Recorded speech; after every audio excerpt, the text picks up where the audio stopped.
This research specifically targets English certificate students, a group seeking proficiency for academic or professional purposes. By evaluating these methods, I hope to find out which approach better supports students in achieving practical real-world communication skills. So let's see. Grammar instruction is essential for language learners, and this study compares two major methods, corpus-based and traditional grammar instruction.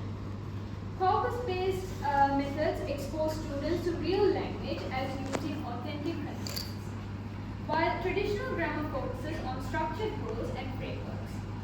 For certificate students who need to develop language skills that they can use professionally, my research aims to reveal which approach is most beneficial for fluency, accuracy, and language naturalness. Talking about background, grammar instruction has traditionally relied on structured, rule-based teaching where students learn language through established rules. In contrast, corpus-based instruction uses authentic language data from real-world examples, allowing students to see language in context. Although corpus-based instruction has gained popularity, especially for its practical applications, research comparing its effectiveness to traditional methods in certificate programs is still limited. This comparison is essential as it can guide curriculum choices for programs that focus on real language application.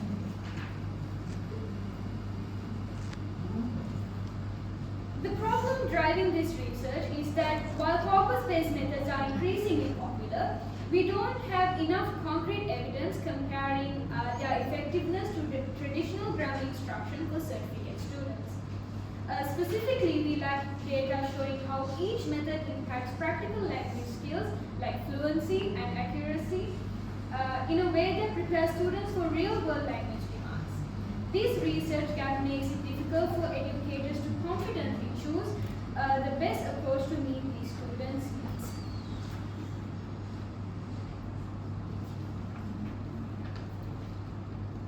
The purpose of this study is to gather data that will allow us to directly compare corpus-based and traditional grammar instruction methods in terms of their effectiveness. We will look at core language competencies, fluency, accuracy, and naturalness in language use and evaluate which approach supports them best. This data will help educators make evidence-based decisions to design curriculum that truly meet the needs of students in certificate programs. The literature provides mixed insights on these instructional methods. Yoon and Hervela 2021 further explore the role of corpus linguistics in enhancing natural language use and proficiency. Widowson 2019 considers the benefits and drawbacks of structured rule-based teaching. Meanwhile, Jones 2022 and Smith and Willis 2023 offer comparative and supportive studies and corpus-based methods for real-world applications. Together, these studies lay the groundwork for my investigation, highlighting the need for a direct comparison in certificate programs. My research questions are designed to explore both measurable outcomes and qualitative insights. I want to know if corpus-based instruction leads to better fluency and more natural language use than traditional instruction. We are also interested in which skills, spoken or written, show the greatest differences between these approaches. Additionally, we will gather students' perceptions to understand how each method feels in practice. Finally, the so what question guides us towards the real impact of our findings. What these differences mean for curriculum design in certificate programs. The primary objective is straightforward. It is to determine which method, corpus-based or traditional, better supports the development of key language skills. My specific objectives break this down further. We'll measure any differences in fluency and accuracy, understand students' perceptions of each method's effectiveness, and examine how each method impacts error reduction. Together, these objectives help us build a comprehensive understanding of the strengths and limitations of each approach. This study will use a mixed method approach. Quantitative data will come from questionnaires on student perceptions and pre- and post-test to measure gains in fluency, accuracy, and naturalness.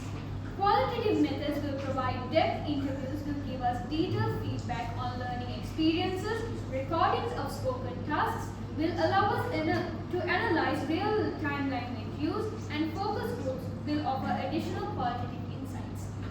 This approach ensures we capture both the measurable impacts and the lived experiences of students using each method. There are some limitations to consider. Our sample size may be limited due to the time and resources available, and teaching style variability could impact outcomes. Self-reported data from questionnaires might also introduce some bias. From an ethical perspective, it's crucial to maintain informed consent, anonymity, and confidentiality. Consent letters will be obtained before we collect any data to ensure students understand their role in the study and feel comfortable participating. This research is significant because it can directly influence how English certificate programs teach grammar. By identifying which method more effectively develops proficiency, fluency, and natural language use, we can support educators in making informed decisions about their teaching strategies. This in turn helps prepare students for real-world communication demands, whether they plan to use English academically or professionally. The ultimate goal is to make grammar instruction more effective and aligned with students' practical needs.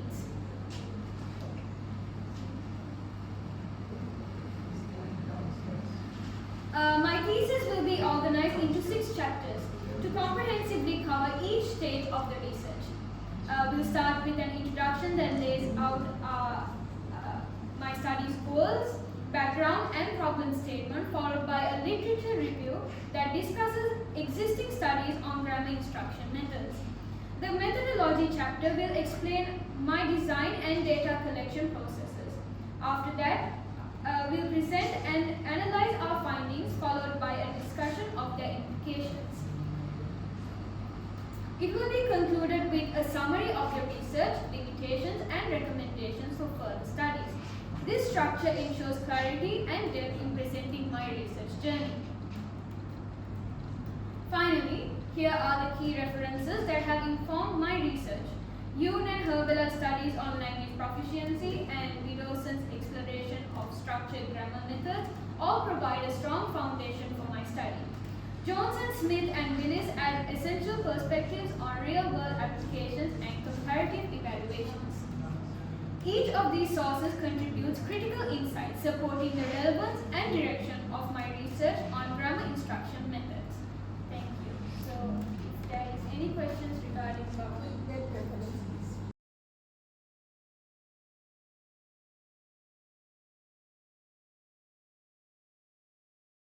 What are the findings of this Jones 2022 comparison of the approach? What they found comparing two approach? They found the difference between corpus-based learning and traditional grammar material learning. Yeah, difference. What type of difference they are found? That a corpus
questions.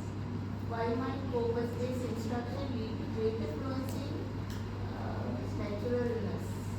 Then you already know Corpus-based instruction is better than this other method. And this research question and the research objective is too different. You have this question and you don't have this one as an object. Then if you have a question, your objective should be need to find the answers for this research question. Now I already explained in the lectures, you were not listening. And now I am asking what's the meaning of further having this one. If you have a question, your objective is to find the answers for that research question. Then your question and the objective is too different. And you already know that Corpus-based instruction is having a great influence. Then you are checking here why might Corpus-based instruction lead to greater fluency in naturalness, and you don't have such an objective there.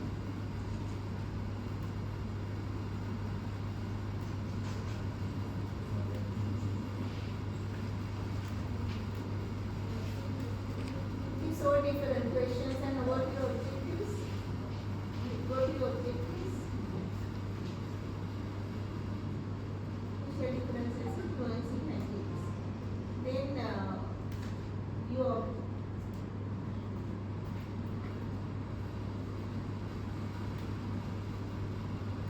are going to explore in how you are going to measure the difference in fluency and accuracy in methods.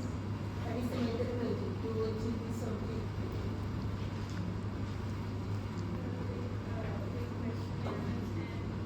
No, not the question. How you are going to measure the difference? Question, yeah, that means then we differ. Is measure the difference in fluency and accuracy. How you can check from the question? Yeah, then from the question, how you are going to measure? How you can measure the difference in fluency and accuracy? So that is after I do the session. You do the session, and from a questionnaire you ask some questions. Then how you can measure the fluency and accuracy? Fluency and accuracy. Questionnaire is like you asking some questions.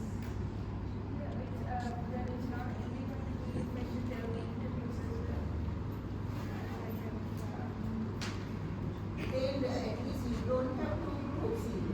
You are having focus group. Then from focus group, how you are going to, because for the same group you can't do the same both methods. Yeah, then how you are going to measure even without having two groups? That's what I am asking. In the methodology, you should explain whether it's experimental method, whether having doing this one group, whether method. That's what I am asking in methodology. This is written by someone else, not you, because you can't answer what you have written. If you have written this, you should be able to answer. And you read the document even without knowing what you are discussing. Okay? If you have done this, you should be able to answer my question. When I ask how you are going to do, you don't know how to do it. You don't know whether the questions and objectives are too different. Okay. That's right, because if you have done by the presentation without reading, at least I feel that you know it. Because somebody has may have written it, you reading it here, even without presenting. Even when I ask question, you don't know what it is. But I need answer all the questions you asked me, and these are all done by me. Yeah, I don't know, but you couldn't answer my questions. Therefore, based on the answers, that's why I ask questions. How to do this like that. And if you have done this, you